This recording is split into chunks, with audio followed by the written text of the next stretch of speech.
and it looks like the Massachusetts Supreme Court has agreed with Judge Cannone and saying that the trial judge correctly denied the defendant's motion to dismiss and request for a post-trial jury inquiry.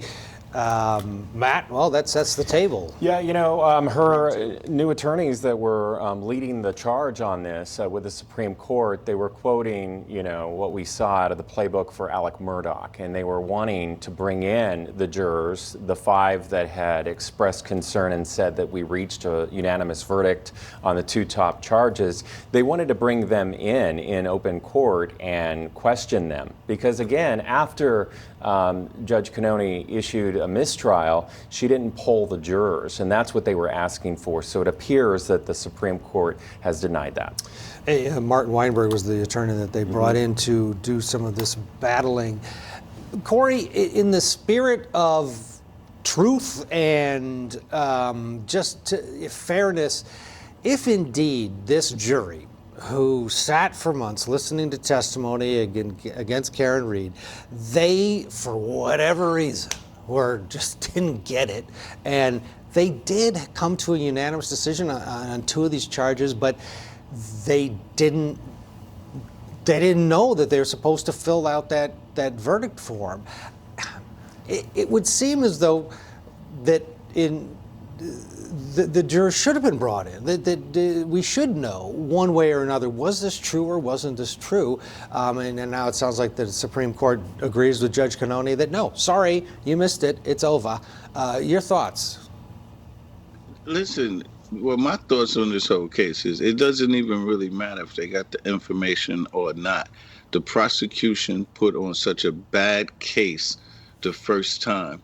I don't think it wouldn't even matter if they had the information or not. The case was put on very, very poorly.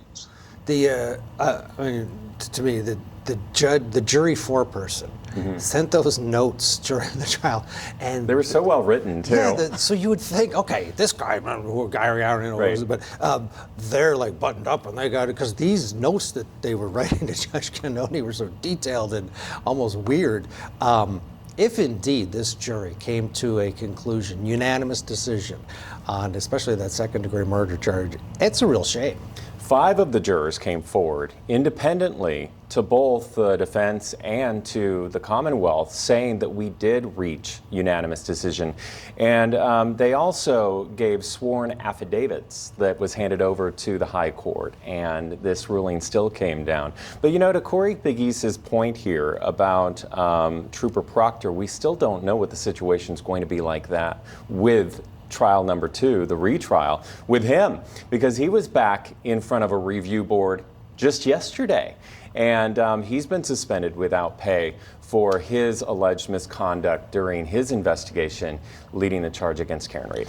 And Corey, you're right, Proctor.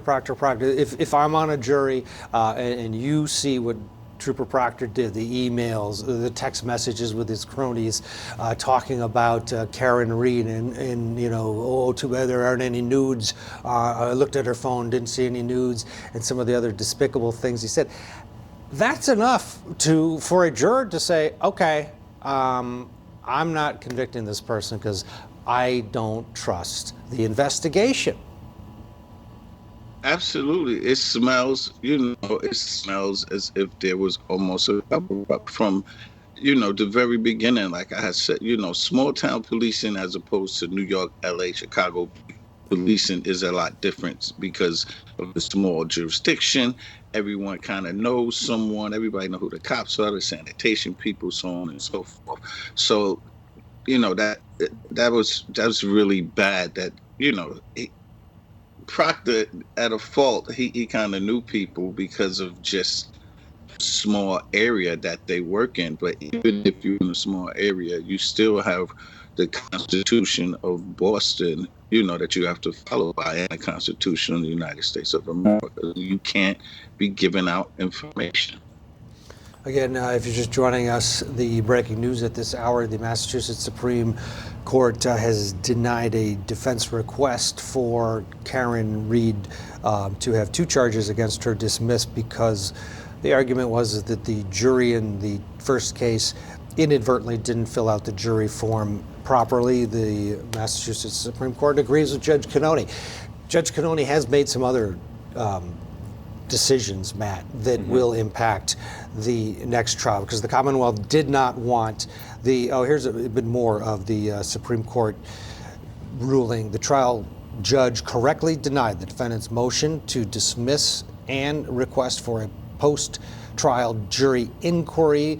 The case is remanded to the county court for entry of a judgment denying the defendant's petition for relief. That's the conclusion from the High Court in Massachusetts. So it sets the table now for the retrial in April. Judge Cannone has ruled, though, that the Commonwealth wanted the dog bite expert out for round 2 and the cell phone expert from the defense out, and she says no, they're in. She says, I'm going to leave it up to jury number 2. It can be a battle of the experts like what we saw during the first trial. Was that a surprising ruling by Judge Cannone? No, because she allowed them in on the same, in trial number 1. This is the same judge. But what are we waiting for now? It's going to be a very different trial regardless, because what happens with Trooper Proctor? Do they bring him in? Does the special prosecutor Brennan bring him in to testify? He'll get brought up either way, right? The defense is going to bring him in. Yeah. And then we're also waiting to see what happens with the federal investigation. We heard that it's still ongoing. That was hinted at because in the last hearing, Judge Beverly Cannone wanted to know at sidebar what the status was in federal court with that. And why that's important also is because Karen Reed's experts for her crash reconstructionist, they came from that investigation, and they determined that the injuries that John O'Keefe suffered could not have been caused by an SUV. Let's go back to that hearing in November with Martin Weinberg leading the arguments for Karen Reed and the defense, and listen to a little bit of that, them saying, hey, we never asked for a mistrial.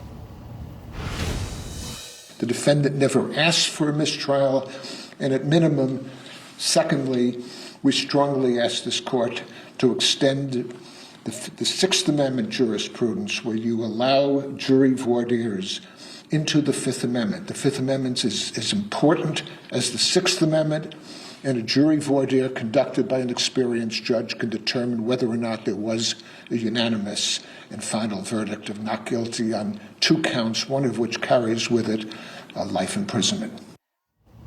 Again, the High Court, the panel there said, no, sorry, we agree with Judge Cannone that it's a nuanced situation here, and you wonder if this is going to get, petitioned to a higher court. We'll find out. It's just such a complicated issue that a scenario where a jury might not have understood something, and whose fault is that? It was an interesting decision, and the way that it was handed down from being in the courtroom on that day after several days of deliberations, after those well-written notes saying that we can't reach a unanimous decision. She didn't ask for them to be polled right there, but Judge Cannone has argued that the defense could have stepped in and said, we want them polled right here as well. And then they were rushed everyone was rushed out of the room right away, out of that courtroom. So it was very surprising, and it felt different. Yeah, and I think the bottom line here is that, when there's a mistrial, nobody really thinks to poll the jury, because what are you you're saying, are you kidding? Are you sure, foreperson, that you haven't come to a decision? It is so nuanced. But then you would need to do it on each count from what they're alleging here. Yeah, to get it to would this, need to be specific. Yeah. Again, it's just a bizarre set of circumstances that at the end of the day doesn't matter, at least for Karen Reed moving forward.